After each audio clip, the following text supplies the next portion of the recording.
puso ko'y umaga. Ako'y nabubuhay na masaya, sa puso ko'y umaga. Umaga na sa puso ko, inawing lahat ng buksan mo. Inalat ang awit ko, pagkatawis ni Kristo. Umaga na sa puso ko.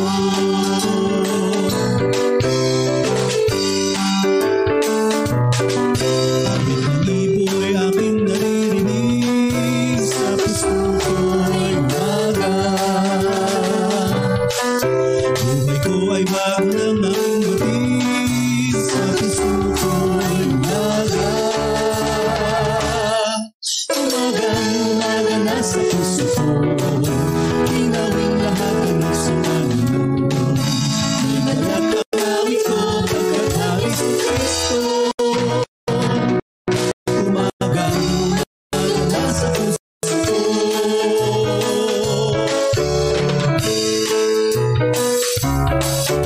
Ginawang Eden ni Kristo ang mundo, sa puso ko'y umaga. Kung tuloy sa pag-ibig ang tanaw ko, sa puso ko'y umaga. Umaga na sa puso ko, inawing lahat ang buksan mo. Inalat ang awit ko, pagkatawis ni Kristo. Umaga na sa puso ko, umaga na sa puso ko, inawing lahat sa Panginoon. Inalat ang awit ko, pagkatawis ni Kristo.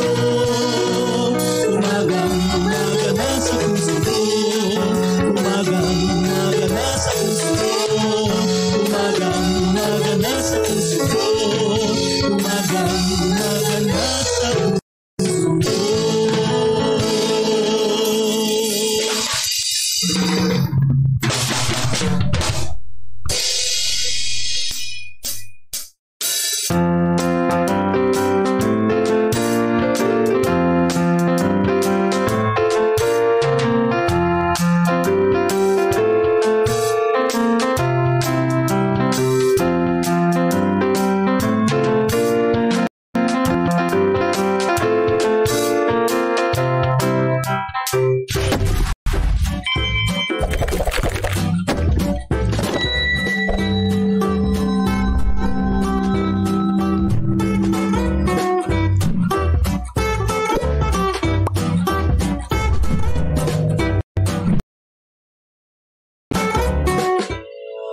Happy Monday morning po sa inyong lahat mga kapatid. Kumusta po ang inyong mga paggising ngayong umaga? Nawa patuloy nating sama-samang nararanasan ang isang maayos na physical condition at patuloy nating hingin sa Panginoon na ang kanyang mayamang pamatnubay sa buong araw na ito ay ating patuloy na makamtan mula sa kanyang habag at kalinga. Sa umagang ito, ang ating pong pagbubulay-bulayan sa ating online morning devotion ay may pamagat na maalab na paglilingkod, part 1, at ang ating batayan talata ay ating masusumpungan sa Roma 1:1. At ganito po ang sinasabi ng salita ng ating Panginoon, si Pablo na alipin ng Diyos. Salamat at purihin natin ang Panginoon sa ating pagbasa at pagkarinig ng kanyang mga banal na salita. So ngayong week po na to ay patuloy nating pagbubulay-bulayan sa ating online morning devotion ang ilang mabibiyayang kasaysayan, turo ng ating Panginoon at ilang mga Bible characters din na nagbibigay sa atin ng encouragement upang tayo ay magpatuloy na may maalab na paglilingkod sa ating papanahong pagharap sa iba't ibang hamon ng mundo, lalo na sa larangan ng paghayag.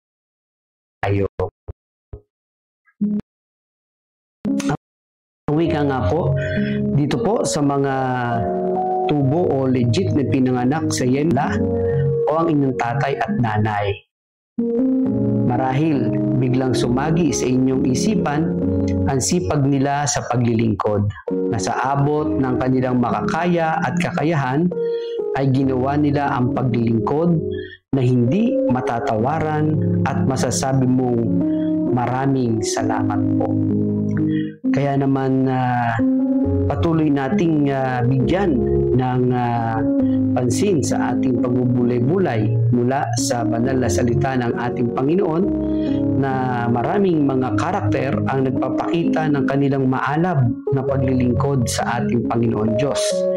Iba-iba rin ang kanilang mga naging buhay at karanasan, ngunit pare-pareho silang naglaan, nagsuko ng buhay sa Panginoon. At isa nga po dito ay ang lingkod ng Panginoon na si Apostol Pablo. Tignan po natin ang ilang mga background sa buhay ni Apostol Pablo. Sabi nga po, isa siyang Pariseo. He studied under Gamaliel. He is known for his tremendous zeal in defending Judaism and for his good works. He kept the Old Testament commandments. A Roman citizen, he was a persecutor his former state. A persecutor became a preacher, isang mag-uusig na naging matatag na tagapagtanggol ng mabuting balita ni Kristo, naging isang dakilang misyonero. Sabi nga po, he gained new knowledge, he gained new purpose, vision, and new commitment. He had intimate relationship with Christ. He persecuted Christ, but at the end, he loved and served Him. Sa Panginoon, pumaroon ka sapagkat hinirang ko siya upang ipakilala ang aking pangalan sa mga hintil, sa mga hari at sa mga anak ng Israel. Ang Panginoon mismo ang pumili kay Pablo. Sa Roma 1:1, yung ating binasa kanina, si Pablo na alipin ni Jesucristo, tinawag upang maging apostol, ibinukod para sa ebanghelyo ng Panginoon Diyos. Pinili siya ng Diyos upang maging alipin ni Kristo. Ang sabi nga po sa ilang mga paliwanag about doon sa pagiging alipin ni Kristo, doulos, one who is the entire property of others. Tinawag upang maging apostol, called kletos, called to an office and divinely selected and appointed to fit it. Apostolos, one sent forth. Paul was commissioned directly by the Lord Himself. Ibinukod para sa ebanghelyo ng Panginoon Diyos. Aporizo, sabi po, set apart. The divine action in setting men apart from the work of the gospel. So, kilala ni Pablo kung sino siya at kung bakit siya tinawag ng Panginoon Diyos at kung ano ang layunin niya sa buhay na ito. Kaya't kitang-kita ang kanyang maalab na paglilingkod sa ating Panginoon Diyos at sa Iglesia. Kasi nabatid niya kung ano ang purpose at yung ano ang dahilan ng pagkatawag sa kanya ng Panginoon. Kaya't nung ito ay nabatid niya lahat, dating taga-usig na mga mananampalataya, ngunit naging mainit at maalab na taga-sunod ni Kristo. Tingnan po natin ang ilang magandang prinsipyo ng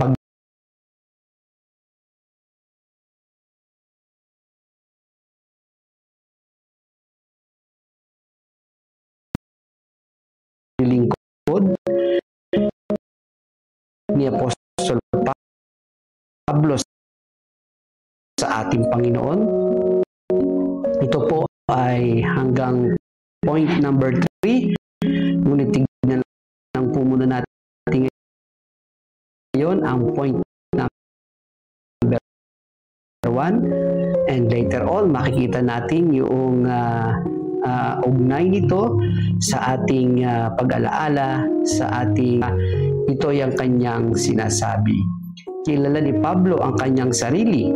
Batid niya ang ministeryong ibinigay sa kanya ng Panginoon. Pinanindigan niya na siya ay alipin ni Kristo.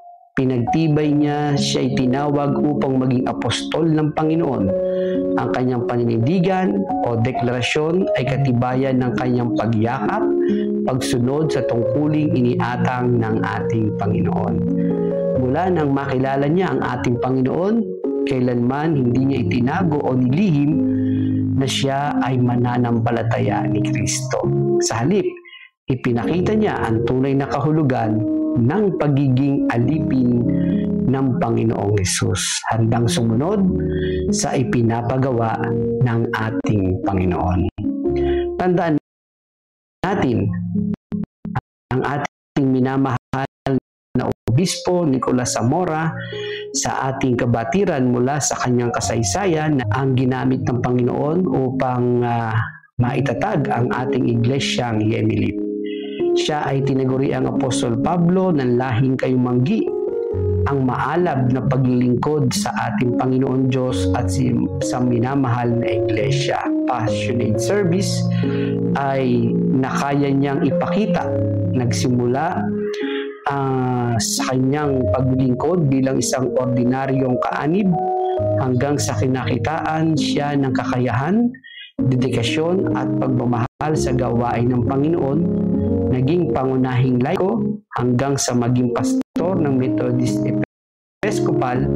Siya ang kauna-unahang Pilipinong pastor na naordinehan bilang diakono hanggang sa maordinehan bilang presbitero ng iglesia.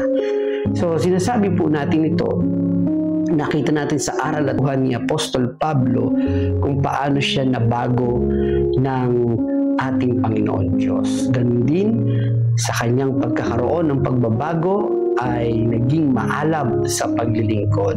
Ang ating Bishop Nicolas Zamora, ang kanyang pagiging maalab na paglilingkod ay kanyang naipadama, nagawa sa minamahal na iglesia ng ating Panginoon at hanggang ngayon na ating pinaglilingkod sa ating Panginoon. Mga kapatid at mga kaibigan, kumusta po ang ating mga paglilingkod? Kinikilala po ba natin na tayo ay mga alipin ng ating Panginoon? Na ipapakita o nagagawa pa po ba natin ang dakilang dahilan o layunin kung bakit tayo tinawag at hinirang ng ating Panginoon? O nahihiya na tayong ipakilala na tayo ay mga anak at alipin ng Diyos? Hindi pa rin ba natin alam kung bakit tayo narito at kung bakit tayo tinawag ng Panginoon? Sabi nga po sa ating unang bahagi ng ating pagbubulay-bulay, sa ating pag-alaala sa mabiyayang paglilingkod ng ating Bishop Nicolas Zamora mula sa aral at salita ng ating Panginoon, mga katangian na nagbibigay sa atin ng hamon at patuloy na madama natin ang alab ng paglilingkod sa ating Panginoon. Tayo po ay sandaling manalangin. Panginoon, salamat po sa umagang ito na yung pinagkaloob sa amin. Minsan pa, Panginoon, pagpalain nyo ang buong araw na ito sa aming mga kapatid na papasok sa trabaho, sa paaralan, at sa aming mga kapatid na may mga karamdaman. Pagpalain Panginoon, aming nalalapit na anniversary sa darating na linggo. Sa pangalan ni Jesus, ang maalab na paglilingkod ay sumaamin. Amen at amen. Papuri po, pasalamat sa ating Panginoon at salamat sa inyong pagsama sa akin. A friendly reminder po sa bawat isa, be Christ-like in your workplace today. Umayo po tayo at maglingkod.